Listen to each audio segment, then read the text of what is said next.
여러분 그 머리에 둥근 모자 딱 쓰고 한 손에는 막 비단 들고서 약간 우스꽝스러운 억양으로 말하는 그 코믹한 중국 상인 이미지 다들 아시죠? 아, 네. 그 비단장수 왕서방 말씀하시는 거죠? 맞아요. 그 왕서방이요. 우리가 평생 뭐 친숙한 개그 소재나 옛날 이야기 속 조연쯤으로 소비해왔잖아요. 그렇죠. 흔히들 아는 캐릭터죠. 근데 만약에 오늘 우리가 심층 탐구에서 살펴볼 자료의 주장처럼 이 우스꽝스러운 왕서방이 사실은 과거 유라시아 대륙을 호령하던 거대한 제국, 그러니까 고려 황실의 마지막 후예라면 어떨까요? 와, 시작부터 굉장히 도발적인 질문을 던져주시네요. 아, 제가 좀 흥분했나요? 자, 오늘 탐구해볼 자료가 정말 흥미롭거든요. 네, 맞습니다. 오늘 우리가 다룰 자료들은 현재 주류 사학계가 취하고 있는 이른바 반도사관, 그러니까 우리 역사의 모델을 좁은 한반도 내로만 국한시키는 관점을 아주 정면으로 비판하고 있습니다. 네, 완전히 정면 비판이죠. 대신에 고려가 한반도를 넘어 대륙 전체를 무대로 삼았던 거대한 제국이었다는 그 대륙 고려설을 강하게 주장하고 있고요. 그 증거 중 하나로 바로 방금 말씀하신 비단장수 왕서방의 기원을 추적하고 있는 거죠. 네, 본격적인 이야기에 앞서서 이 점은 확실히 짚고 넘어가야 할 것 같습니다. 지금부터 우리가 나눌 대륙사관이나 주류사학에 대한 비판은 학계에서 인정받는 정설은 아니고요. 굉장히 논쟁적인 주제거든요. 네, 학계의 주류 의견은 절대 아니죠. 그래서 저희는 어느 한쪽의 역사적, 정치적 입장을 지지하거나 옹호하려는 게 절대 아닙니다. 청취자 여러분도 이 점을 꼭 기억해 주셨으면 좋겠어요. 맞습니다. 우리의 목적은 이 주장이 100% 진실이라고 여러분을 설득하려는 게 아닙니다. 단지 제공된 이 흥미로운 원문 자료들이 도대체 어떤 논리와 근거로 이런 파격적인 주장을 펼치고 있는지, 그 기발한 아이디어 자체를 객관적으로 해부해보는 일종의 사고 실험에 가깝다고 보시면 됩니다. 좋습니다. 그럼 그 사고 실험 제대로 한번 파헤쳐보죠. 이 왕서방이 고려 황족의 후손이라는 기막힌 주장을 따라가려면 아주 근본적이고 현실적인 미스테리 하나부터 풀어야 되거든요. 어떤 미스테리죠? 주변을 가만히 둘러보시면 김씨, 이씨, 박씨는 정말 넘쳐나잖아요. 그렇죠. 어딜 가나 있죠. 근데 한반도에 왕씨 성을 가진 분들은 생각보다 찾기 힘들단 말이죠. 고려는 무려 500년이나 이어진 거대한 왕조였는데 그 거대한 왕실의 핏줄이 어떻게 이렇게 감쪽같이 사라진 걸까요? 자료는 그 원인을 조선 건국 직후에 벌어진 멸문지화에서 찾고 있습니다. 멸문지화요. 가문이 완전히 멸망했다는 뜻이죠. 네. 이성계가 고려를 무너뜨리고 조선을 세우면서 이전 왕조의 후손들인 왕씨들을 아주 대대적이고 철저하게 숙청했다는 역사적 기록을 바탕으로 하는데요. 이 숙청이 워낙 잔혹하고 집요했던 터라 살아남은 왕씨들은 자신의 정체성을 버려야만 했습니다. 아, 그러니까 성을 바꿨다는 이야기군요. 네, 맞습니다. 임금 왕자에 획을 교묘하게 딱 더해서 숨어들었죠. 구술 옥시라던가 온전할 전시, 아니면 밭 전시 등으로 신분을 세탁한 겁니다. 아, 왕자 위에 점 하나 찍거나 안에 십자가 긋거나 해서요? 네, 그렇게 바다에 수장시키거나 섬으로 유배를 보내는 등 물리적인 제거와 함께 사회적인 주의까지 완전히 말살해버린 겁니다. 이것이 한반도 내에서 왕씨가 희귀해진 표면적이고 직접적인 이유라고 자료는 설명합니다. 권력이 바뀌면 이전 정권의 핵심 세력을 숙청하는 건 역사에서 흔한 일이긴 한데 저기서 약간 의문이 드는 게요? 네, 어떤 점이시죠? 아무리 조선 초기에 피바람이 불었다고 해도 무려 500년입니다. 500년 동안 번성한 왕실이랑 그 반개 가문들의 숫자가 어마어마했을 텐데 아무리 죽이고 숨었다 해도 그 수많은 사람들이 한반도에서 마치 빗자루로 먼지 쓸어내듯이 완벽하게 지워질 수가 있나요? 그렇죠. 쉽지 않은 일이죠. 먼지를 방에서 쓸어내면 방 밖에 어딘가에는 수북하게 쌓여 있어야 그게 물리적인 법칙에 맞지 않습니까? 아주 날카로운 지점입니다. 바로 그 먼지가 쌓인 곳에 대해 자료가 충격적인 인구 통계학적 대답을 딱 내놓습니다. 어딘데요, 그게? 한반도에서는 왕씨의 씨가 마르다시피 했지만 바다 건너 대륙, 즉 지금의 중국 땅에는 왕씨성을 가진 사람들이 그야말로 차고 넘친다는 사실을 들이미는 거죠. 실제로 현재 중국에서 가장 인구가 많은 성씨 1, 2위를 다투는 게 바로 왕씨거든요. 잠깐만요. 그건 너무 논리적인 비약 아닙니까? 중국 인구가 14억이 넘는데 원래 옛날부터 그냥 중국의 왕씨가 흔해서 많은 거 아닐까요? 대륙의 왕씨가 바글바글하다고 해서 그 사람들이 전부 다 한반도에서 도망친 고려 왕족의 후예다. 이렇게 연결하는 건 솔직히 좀 억지처럼 들리는데요? 네, 당연히 그런 합리적인 의심이 들 수밖에 없죠. 하지만 자료는 단순한 머릿수만을 근거로 되는 게 아닙니다. 이 자료는 고대 사회에서 성씨가 퍼져나가는 그 메커니즘을 짚어냅니다. 메커니즘이요? 네, 고대의 성씨라는 건 일반 백성들이 막 아무나 가질 수 있는 게 아니었거든요. 권력자, 즉 나라를 세운 지배층에서부터 하사되거나 퍼져나가는 것이었죠. 자료는 대륙을 지배했던 동이결의, 그러니까 동쪽의 이민족으로 불리던 세력의 핵심에 고려 왕실이 있었고 대륙에 넓게 분포한 그 수많은 왕씨들이 바로 그 거대한 고려 제국의 분파야 권력의 흔적이라고 해석합니다. 아, 그러니까 우리가 아는 그 좁은 한반도의 왕족이 박해를 피해 도망친 난민이 아니라 애초에 대륙 전체에 퍼져 있던 고려의 지배계층이었다, 이 논리군요. 정확합니다. 원래 대륙에 뿌리 내리고 있던 기득권층이었다는 거죠. 와, 그렇게 되면 이야기가 완전히 달라지네요. 그렇다면 도대체 우리가 흔히 알던 그 코믹한 비단장수 왕서방은 뭡니까? 왜 하필 상인, 그것도 비단을 파는 장사꾼의 이미지로 남게 된 거죠?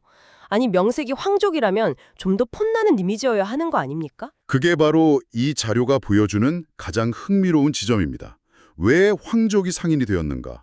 사실 고려는 단순한 농업 국가가 아니라 실크로드를 장악하고 아라비아 상인들이랑 직접 교류하던 유라시아의 거대한 상업제국이었습니다. 아, 상업제국이요? 네, 무역 네트워크 자체가 고려의 핵심 권력이었죠.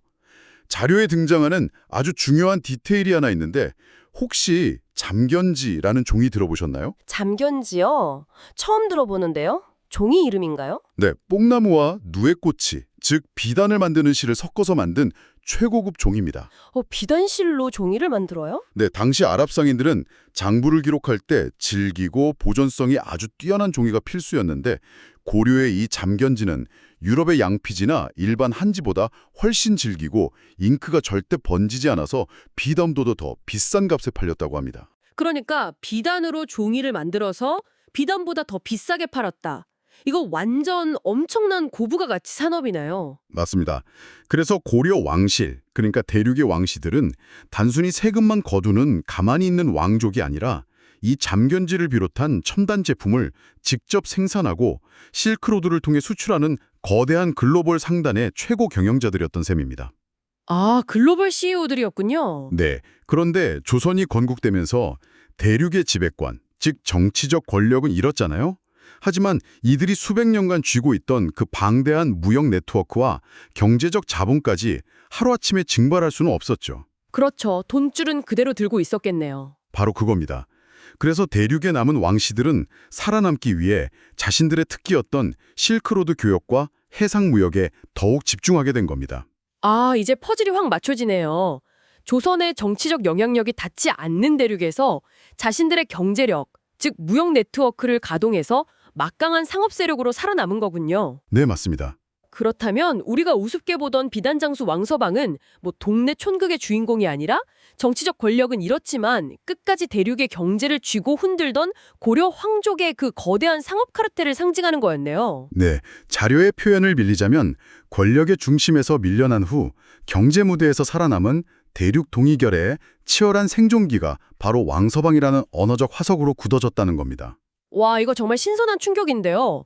비유하자면 우리가 동네 골목에서 흔히 보던 되게 허름한 수제화 가게 사장님이 알고 보니까 과거 유럽을 호령하던 최고급 명품 가문, 예를 들어 뭐 구찌나 페라가모 가문의 마지막 직계 후손이라는 걸 알게 된 그런 기분입니다. 아주 적절하고 재밌는 비유네요.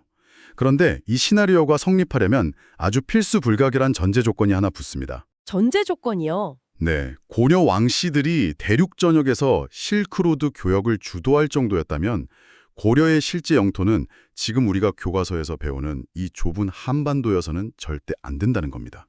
아, 그렇죠. 뭐 개성이나 강화도에 갇혀있던 나라가 무슨 수로 대륙의 실크로드 카르트를 쥐고 흔들겠습니까? 앞뒤가 안 맞죠. 그래서 자료는 정인지가 편찬한 조선시대 공식 역사서 고려사 지리편의 서문을 아주 결정적인 증거로 소환합니다. 정인지의 고려사요? 네, 이 기록을 보면 고려의 영토 스케일이 우리의 상식을 완전히 벗어납니다. 정인지는 고려의 푹과 둘레가 무려 만리에 달하는 만리지국이었다고 명시해 놓았습니다. 잠깐만요. 만리요? 심청이가 빠진 인당수도 아니고 만리면 킬로미터로 환산하면 대략 4,000km 아닙니까? 한반도 전체 길이가 아주 길게 잡아도 3,000리 정도인데 폭과 둘레가 만리라는 건 이미 한반도 밖으로 한참 삐져나가야 나오는 사이즈잖아요. 그렇습니다. 게다가 행정구역 기록을 보면 더 놀랍습니다. 고려는 10개의 도와 580여 개의 주군현으로 나뉘어 있었다고 기록되어 있거든요. 580개요? 네, 중원, 하남, 강남, 산남 등 이름만 들어도 스케일이 남다른, 그리고 현재 중국 대륙에 버젓이 존재하는 행정단위들이 기록에 쏟아져 나옵니다. 아니 580개면 지금 대한민국 시군구를 다 합쳐도 200개가 조금 넘는 수준인데 그 좁은 고려시대 한반도 영토 안에 580개의 행정구역을 쪼개 넣었다고요? 이건 무슨 동네 이장님들 모임 수준으로 쪼개지 않는 이상 불가능한 숫자 아닌가요? 맞습니다. 자료의 작성자가 주류사학을 향해 가장 매섭게 공격하는 지점이 바로 이 물리적인 불가능성입니다. 군사 기록을 보면 모순은 더 극명해지거든요. 군사 기록은 또 어떤데요? 고려의 군사력이 40만에 달했고 심지어 이건 삼국시대의 신라의 기록이긴 하지만 전쟁용 말, 즉 전마 1만 피를 노획했다는 내용도 나옵니다. 자, 이 기록들을 한반도라는 지형에 한번 대입해 보시죠. 아, 이건 제가 지리 덕후라 확실히 말씀드릴 수 있습니다. 전마 1만 마리요? 한반도는 국토의 70%가 험준한 산악지대입니다. 말 한 마리가 하루에 먹어치우는 건초의 양이랑 그 필요한 방목지의 널매를 계산해보면 한반도 산골짜기에서 1만 마리의 기병용 말을 키우고 훈련시킨다. 이건 물리적으로나 생물학적으로 도저히 계산이 안 나옵니다. 불가능해요. 바로 그겁니다. 자료는 그 명백한 물리적 모순을 꼬집고 있습니다. 역사서에는 만리의 영토, 580개의 주군현, 수만 필의 말과 40만 대군이 아주 명확히 텍스트로 적혀 있는데 주류사학계는 이 거대한 기록을 좁은 한반도라는 틀 안에 막 억지로 끼워 맞추려다 보니까 끊임없이 오류가 발생한다는 거죠. 아까 비유를 이어가자면 이건 마치 발 사이즈가 300mm인 거구의 발을 250mm짜리 좁은 신발에 억지로 막 우겨 넣으려다 보니까 발가락이 꺾이고 뼈가 부러지는 상황이네요. 완벽한 비유입니다. 자료에서는 이런 주류사학의 행태를 그물을 치고 물고기를 가두어 키우는 가두리 양식이라고 아주 직설적으로 비판합니다. 아, 가두리 양식. 네, 250mm 신발에 맞춰서 삐져나오는 역사적 기록들을 다 잘라내거나 아마 여기쯤이었을 것이다 라고 그냥 비정해 버린다는 거죠. 막 추정해서 우겨 넣는 거군요. 그렇죠. 반면에 눈을 돌려서 대륙 쪽 지도를 펼쳐보면 어떻습니까? 기록에 등장하는 남양, 나간, 경산 같은 수많은 지명들이 그 이름 그대로 행정적 맥락에 아주 완벽하게 들어맞게 촘촘히 존재하고 있다는 점을 자료는 데이터를 통해 제시합니다. 대륙에 진짜 그 지명들이 다 있다고요. 네, 대륙에 무려 2천여 개의 일치하는 지명이 있다는 겁니다. 와, 듣고 보니 정말 이상하긴 하네요. 지명들이 대륙에 그렇게 버젓이 실제를 하고 스케일도 딱 맞아떨어진다면 우리는 왜 그 거대한 코끼리를 굳이 이 좁은 반도라는 냉장고 안에 구겨 넣으면서 배워왔던 걸까요? 애초에 왜 영토가 이렇게 갑자기 축소된 겁니까? 이 부분에서 자료는 또 다른 강력한 가설을 던집니다. 그 극적인 영토의 축소가 바로 앞서 말씀드린 조선의 건국, 즉 이성계의 선택과 궤를 같이 한다는 겁니다. 오, 이성계가 일부러 영토를 줄였다고요? 스스로요? 자료의 해석에 따르면 그렇습니다. 이성계는 쿠데타로 왕위를 차지했지 않습니까? 대륙 전역을 장악할 만한 어떤 정통성이나 군사적 장악력이 부족했죠. 아, 반발이 심했겠네요. 네, 그래서 무리를 해서 대륙 전체를 통치하려 하기보다는 자신의 가문과 권력을 안전하게 유지하기 위해서 방어하기 좋은 반도 지역으로 중심을 옮기고 스스로 대륙을 향한 문을 닫아버렸다는 겁니다. 그러니까 권력을 쥐기 위해서 본토를 그냥 포기해버렸다? 네, 대륙에 남겨진 거대한 고려의 본토와 인프라, 그리고 수많은 백성들, 그 왕실애를 포함한 무역상인들까지 대륙에 그냥 버려둔 채 반도로 쏙 들어와 스스로를 고립시키면서 이 가두리 양식의 역사를 시작했다는 것이죠. 이것이 대륙사관이 주장하는 잃어버린 대륙의 전말입니다. 만약에 이 주장을 논리적으로 쭉 따라가 본다면 억지로 신발에 발을 우겨 넣은 게 아니라 애초에 발을 싹둑 잘라내고 작은 신발에 만족하기로 한 거였군요. 그렇게 볼 수 있죠. 이거 정말 분노할 만한 역사적 시각이네요. 그런데 600년이나 그렇게 반도에 갇혀 살았다면 대륙 시절의 흔적이나 기억은 세대가 지나면서 다 지워졌을 텐데 그걸 뒷받침할 만한 일상적인 단서가 아직 우리한테 남아있는 게 있습니까? 여기서 이 자료가 가진 아주 문학적이고 섬세한 통찰이 빛을 발합니다. 어떤 건가요? 자료는 우리의 언어와 문학 속에 화석처럼 딱 굳어버린 집단 기억을 증거로 제시합니다. 예를 들어서 우리가 인생에서 아주 힘든 위기를 넘길 때 흔히 뭐라고 하죠? 글쎄요. 고비를 넘겠다. 이렇게 하죠. 아, 잠깐만. 설마! 네, 눈치가 빠르시군요. 자료는 이 고비라는 단어가 단순히 산고개 같은 게 아니라 대륙을 누비던 우리 선조들이 실크로드의 그 험난하고 죽음의 사막인 고비 사막을 목숨 걸고 넘던 생존의 기록이 언어에 각인된 것이라고 해석합니다. 와, 대박. 고비 사막을 넘었다는 건 곧 죽을 고비를 넘기고 살아남았다는 뜻이니까요. 와, 고비 사막의 고비라니. 이건 진짜 등골이 좀 오싹해지는데요. 우리가 무심코 매일 쓰는 관용어구 속에 실크로드를 건너던 유라시아 제국의 생존기가 떡하니 숨어있다. 네, 하나 더 있습니다. 조선시대 선비들이 지은 시조나 문학을 보면 가보지도 않은 중국의 강남을 마치 고향처럼 그리워하면서 노래하는 구절이 무수히 많거든요. 아, 네. 국어 시간에 많이 봤어요. 주류 사학에서는 이를 그저 명나라에 대한 사대주의나 중국 문화를 맹목적으로 동경한 결과로 해석하죠. 네, 저도 학교 다닐 때 분명히 그렇게 배웠습니다. 그냥 중국을 흠모해서 유학자들이 쓴 거라고요. 하지만 대륙 고려설의 관점으로 보면 이게 완전히 다르게 읽힙니다. 그것은 사대주의가 아니라 자신들의 조상이 살았던 잃어버린 진짜 고향, 대륙의 남쪽 강남 땅에 대한 뼈저린 집단적 향수였다는 겁니다. 아, 고향을 그리워한 거다. 네, 정치적인 이유로 한반도로 밀려나서 다시는 돌아가지 못하는 그 넓은 본토를 향한 피눈물 나는 그리움이 문학에 투영되었다는 해석이죠. 세상에 같은 시조 한 줄을 두고도 프레임 하나를 딱 바꿨을 뿐인데 이렇게나 해석의 깊이가 달라지다니요. 정말 놀랍습니다. 바로 그것이 오늘 우리가 이 논쟁적인 자료를 분석한 핵심 이유입니다. 앞서 말씀드렸듯이 이 대륙고려설은 현재 사학계의 주류 정설은 아닙니다.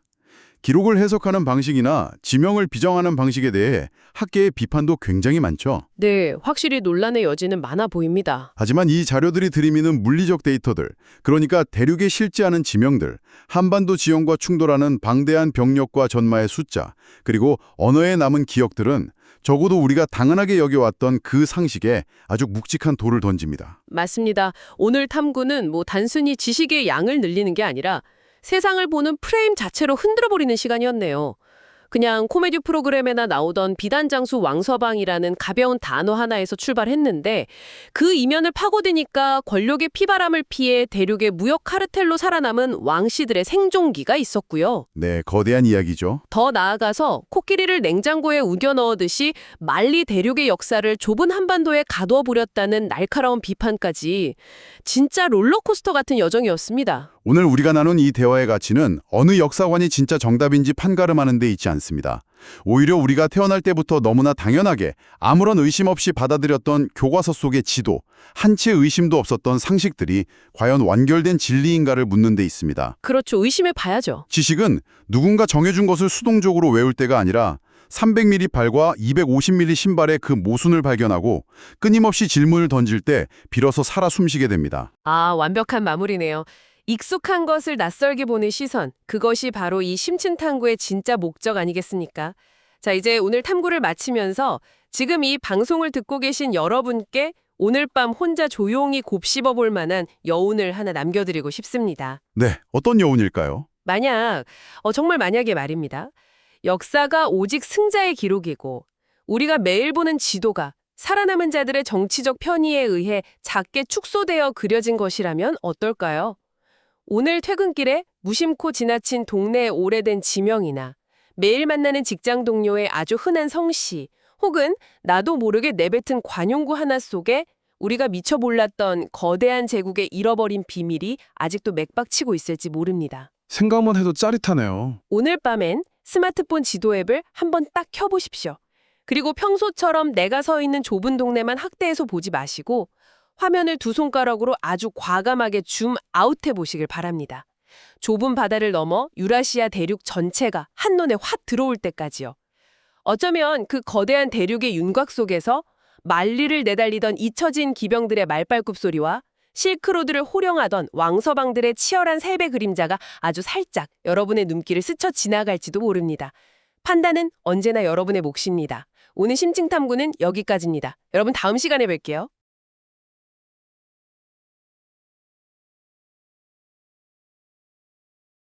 눈이 멀었다